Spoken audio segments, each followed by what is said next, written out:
Thank you, बैठो, sit down.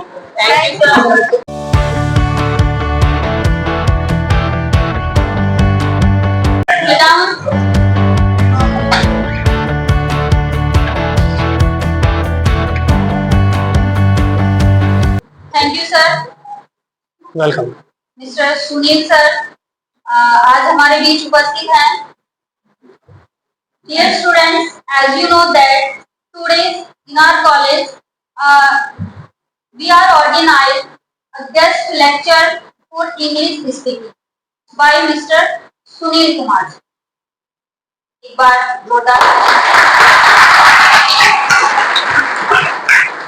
This is a great opportunity. एक बार नहीं, दो बार नहीं, 3 बार नेट क्वालिफाई, और ये अपने आप में बहुत बड़ी बात है। बड़ी, ये कोई मतलब छोटी मोटी या साधारण सी बात नहीं है। गुड मॉर्निंग डियर स्कॉलर्स, कैसे हो आप सब? चलो, it sounds very nice.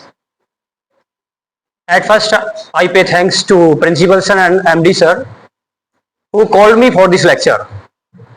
I continue in English और in हिंदी। आप हिंदी में सुनना पसंद करोगे या इंग्लिश में, या बाइलिंगुअल, हिंदी इंग्लिश दोनों में? चलो, वेरी नाइस।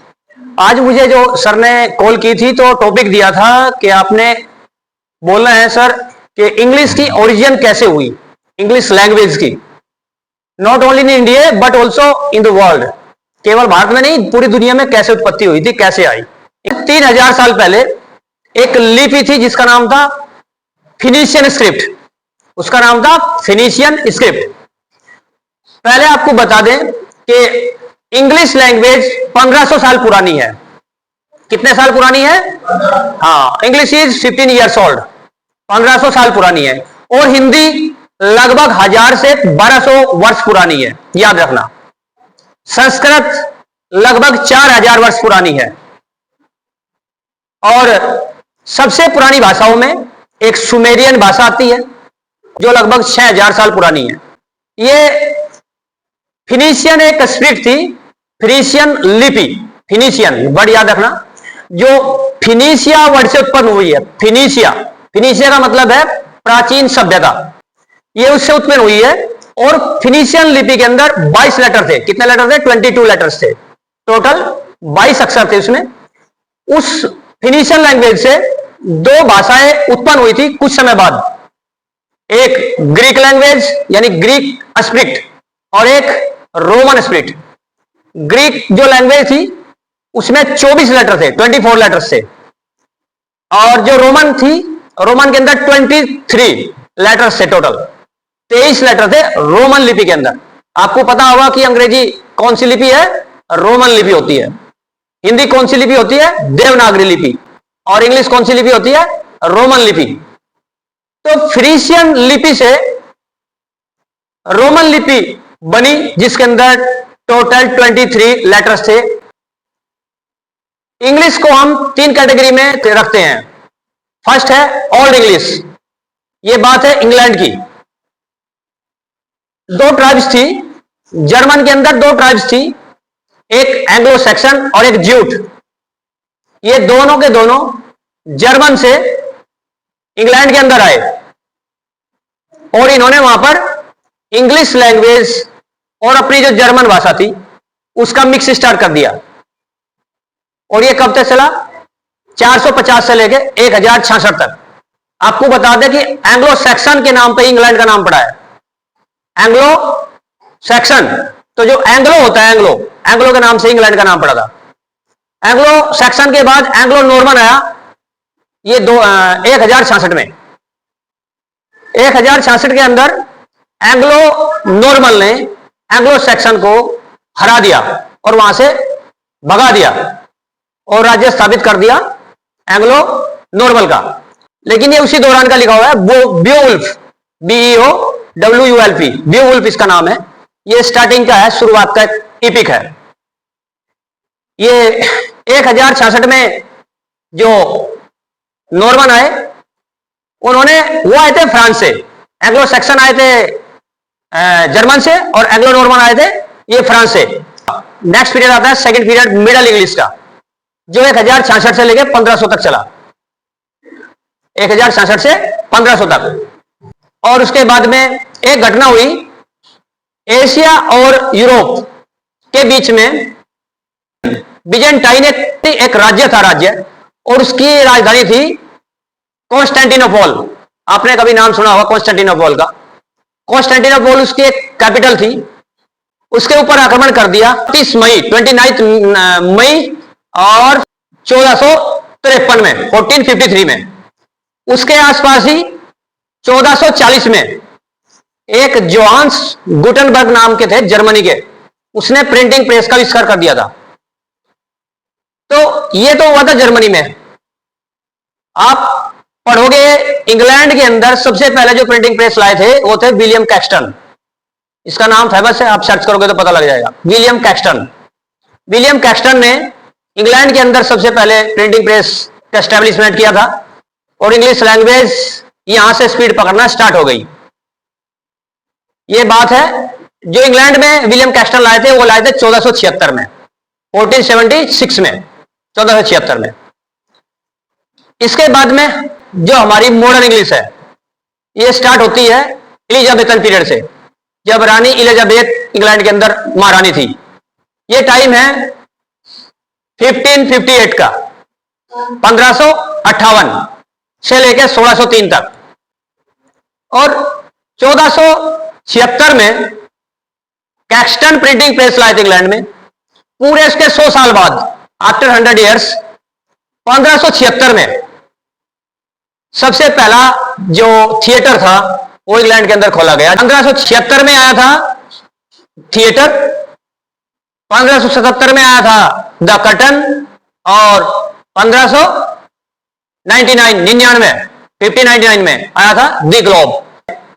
आपने सबने सुना ही होगा विलियम शेक्सपियर के बारे में, क्या ग्रेट पर्सनैलिटी थे, पोएट थे, प्लेस थे। और उसके बाद में उनकी जो सोनेट्स वगैरह भी हैं, आपने पता ही होगा, 154 सोनेट्स लिखे, लगभग 37 से करीब उसने अपने प्ले लिखे विलियम शेक्सपियर ने।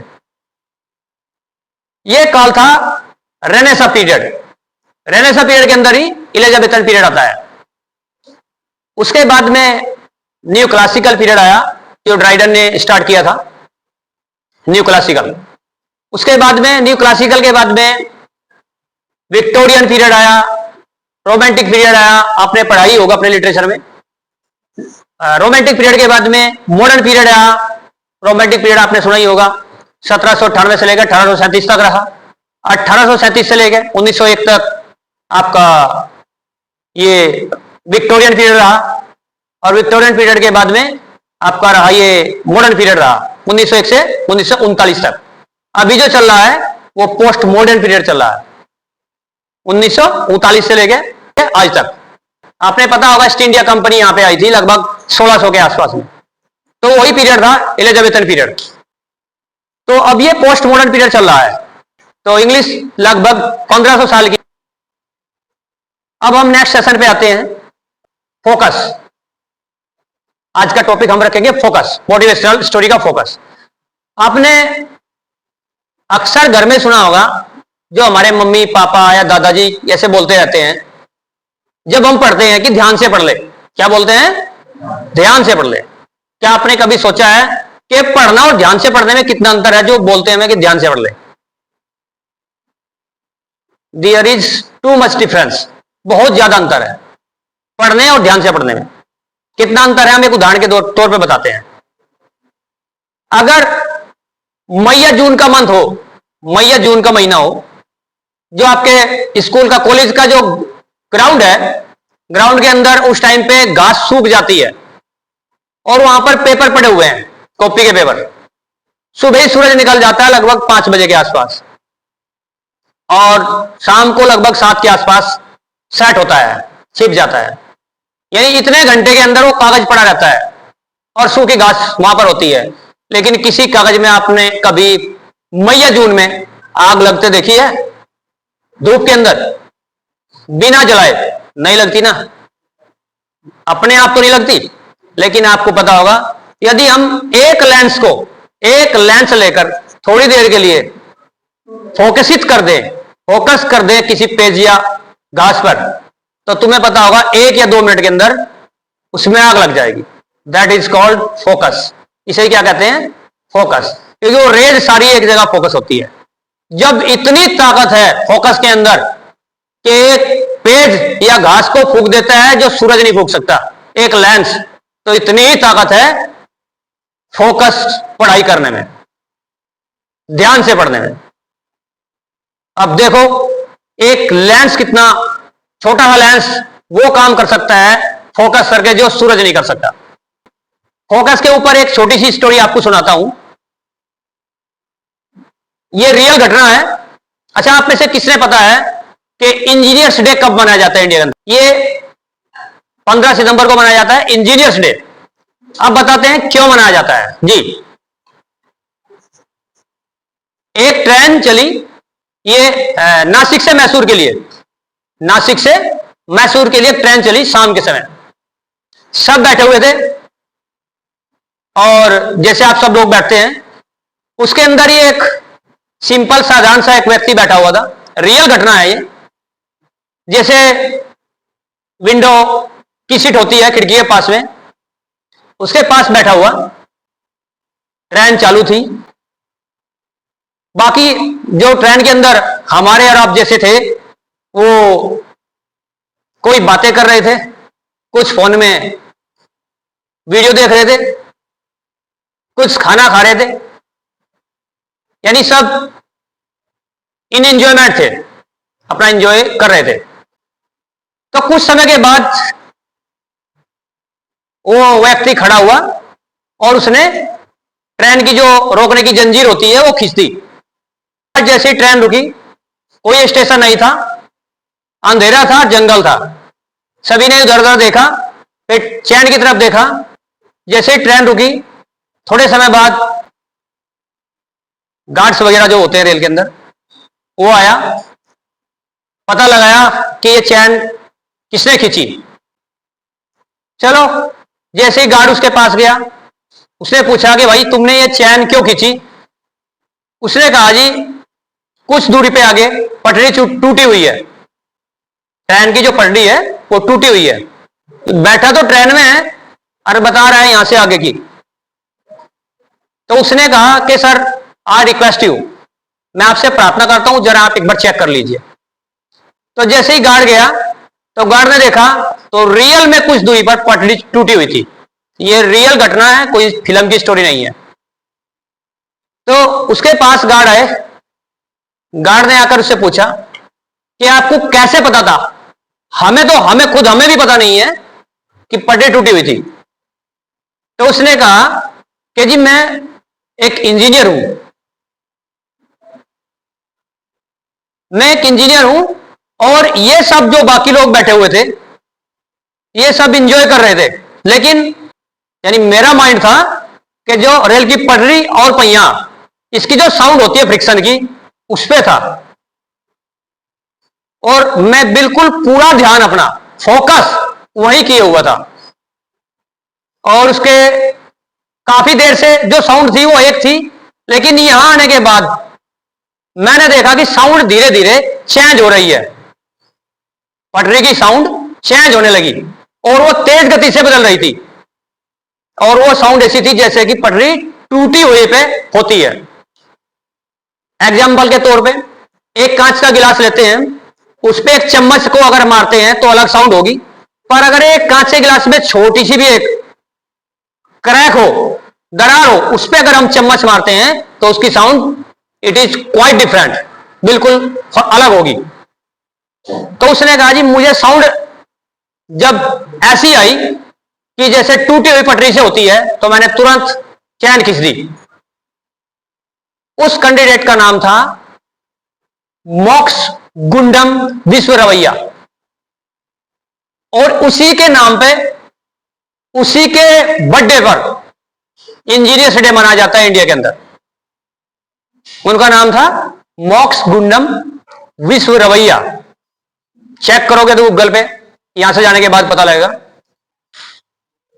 और भारत सरकार ने उनको भारत रत्न से सम्मानित किया था। इतनी ग्रेट पर्सनालिटी। लेकिन ये सारा कुछ हुआ कैसे था? फोकस। वो जो बाकी कैंडिडेट बैठे हुए थे उनका जो माइंड था वो 10 जगह डाइवर्ट हुआ था, जैसे कि सूरज की किरणों का, और उसका पूरा माइंड एक जगह फोकस था, जैसे कि एक लेंस का होता है। अर्जुन और उसके जो भाई थे उनको आर्चरी की ट्रेनिंग मिल रही थी, धनु विद्या। तो उनकी परीक्षा लेने के लिए जो गुरुजी थे उन्होंने एक एक करके सबको बुलाया और पूछा कि बताओ इस पेड़ पे आपको क्या दिखाई देता है। तो किसी ने जवाब दिया सर पेड़ पे पत्ते दिखाई दे रहे हैं। किसी ने जवाब दिया सर मुझे 2 या 4 फल भी दिखाई दे रहे हैं। किसी ने जवाब दिया कि मुझे एक पक्षी दिखाई दे रहा है। लेकिन जब अर्जुन की बारी आई कि तुम्हें क्या दिखाई दे रहा है, उसने कहा सर मुझे केवल एक चिड़िया की आंख दिखाई दे रही है, ना चिड़िया दिखाई दे रही ना पेड़ दिखाई दे रहा, मुझे केवल एक आंख दिखाई दे रही है। That is called focus. जो अकबर बादशाह था, वजीर का नाम क्या था? बीरबल। बीरबल था। भैया माइंड सबके अंदर सेम होता है, बिल्कुल माइंड गॉड ने इक्वल दिया है, but mind is like a scythe. Scythe means दांती। दांती होती नहीं, इसकी तरह होता है। जो अपनी दांती को ऊपर रख देते हैं छत पे, यूज नहीं करते, तो क्या हो जाता है? रस्ट लग जाता है, जंग लग जाता है। जो उसे डेली यूज करते हैं वो तेज हो जाती है। इसी तरह से होता है। तो बस बीरबल का भी यही काम था, तेज करना। तो एक बार जो अकबर बादशाह था उसकी जो बेगम थी उसने अकबर से रिक्वेस्ट की कि आपने जो इसको बीरबल को वजीर बनाया हुआ है, बहुत बड़ा पद है, आप मेरे भाई को बना दो ना, जो मेरा भाई है। इतना सम्मानित जो पोस्ट है, पद है, आप उसे बना दो। तो उसने कई बार रिक्वेस्ट की, वो बार बार मना करता था। अपनी बेगम से कहा कि चलो मैं तुम्हें एक एग्जांपल दिखाता हूं। उसने जो उसकी बेगम का जो भाई था उसको बुलवाया और बुलवाने के बाद कहा कि जो ये महल है, महल के दक्षिण दिशा में एक कुतिया ने 5 दिन पहले बच्चे दिए हैं, जरा चेक करो एक बार। उसने जाकर चेक किया और आज आकर राजा और जो बेगम थी दोनों को बताया कि जी यहां चेक कर लिया। अकबर ने पूछा कि कितने बच्चे थे? कि सर हो सकते हैं 5-6 हो। अच्छा उसमें से कलर क्या क्या था? सर मुझे ये तो ध्यान नहीं दिया। अच्छा बता सकते हो इसमें से जो मेल और फीमेल कितने थे? बोला ये तो मुझे नहीं पता है। उसने कहा कि ठीक है जाओ। अब अकबर ने बुलाया बीरबल को। बीरबल को बुलाने के बाद बेगम भी वहीं थी, उससे भी कहा कि जाओ एक बार चेक करो। तो बीरबल गया, वापिस लौटा, उससे पूछा सेम वही क्वेश्चन कि बीरबल बताओ कितने बच्चे हैं? कि सर 6। कलर क्या था? सर 2 ब्लैक थे, 2 व्हाइट थे, 2 मिक्स थे, 3 फीमेल थी और उसमें 3 मेल थे। तो तब उसने कहा बेगम से कि बताओ मैं बनाऊं तुम्हारे भाई को वजीर? एक एसडीएम या डीएम जो बनता है, ध्यान। बस उसने जो कक्षा 1 से लेकर वो अपनी ग्रेजुएशन पोस्ट ग्रेजुएशन तक जो पढ़ाई करी वो ध्यान से करी। और हमें तो ये भी नहीं पता कि आज सर कौन से आए थे यहां और नाम क्या था। यही कारण है, जो ध्यान से पढ़ गए वो बढ़ गए। क्या बताया था जी? आज किस लेटर पे चर्चा की मोटिवेशनल स्टोरी की? कौन सा लेटर था? फोकस। फोकस पे सबसे पहला एग्जांपल कौन सा था? लेंस वाला, जो लेंस सूरज की किरणों को फोकसित कर देता है। उसके बाद में कौन सी स्टोरी थी? उसके स्टोरी के अंदर नाम क्या था उनका? इंजीनियर का।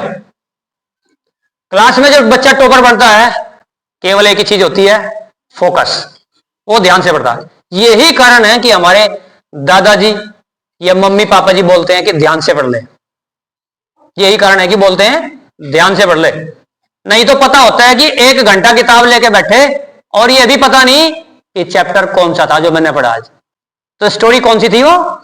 मोक्ष गुंडम विश्व रवैया। और कौन सी डेट थी? हाँ, जो इंजीनियर्स डे मनाया जाता है 15 सितंबर। उसके बाद में अर्जुन ने क्या बताया था कि मेरा ध्यान कहां है? केवल आंख पर। ठीक है। और बीरबल का आपने पता ही लग गया। ध्यान मोस्टली जो बच्चे फेल होते हैं या कम नंबर आते हैं उनका सारा फोकस 2 जगह डाइवर्ट होता है, फोन और यार दोस्तों में। फोकस देखो, माइंड तो एक ही है, उसको जब 2-3 जगह डाइवर्ट कर दिया, इतना सा बचा पढ़ाई के लिए। अब इतने से में तो पढ़ाई नहीं आ गई ना। फिर इसके बाद जब रिजल्ट देखता है ना, तब कहता है कि दोबारा कोशिश करूंगा। और दोबारा पता कितने दिन में आता है? 365 दिन में। वो दोबारा शब्द कितने दिन बाद आता है? 365 दिन के बाद आता है। तो फोकस का मतलब है जिस भी चीज को हम जितने कंसंट्रेशन के साथ में देखते हैं और पढ़ते हैं, उतनी अच्छी तरीके से वो याद हो जाती है। वोविल्स जी, पहले आपको इसके ऊपर एक छोटी सी बात बता दें कि आपने तो सबने पता है कि वोवेल्स कितने होते हैं? 5 होते हैं। एन का प्रयोग वहां नहीं होता जहां ए आई ओ यू आता है, यानी ये साउंड, ये वोवेल्स आते हैं। एन का यूज वहां होता है जहां पर साउंड, किसी भी वर्ड की साउंड ए आ, ध्यान रखना, ए आ, ए ई उ या ओ, जो हिंदी के वोवेल्स होते हैं उसके अकॉर्डिंग होती है। जैसे आपके पास एग्जांपल है कि वह एक ईमानदार लड़का है, ही is an honest boy. An honest, क्योंकि वो क्या साउंड क्या है उसकी? ऑनेस्ट। और ओ क्या है हिंदी में? वोवेल।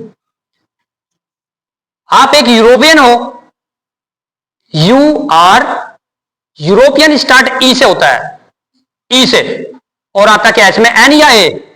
ए आता है।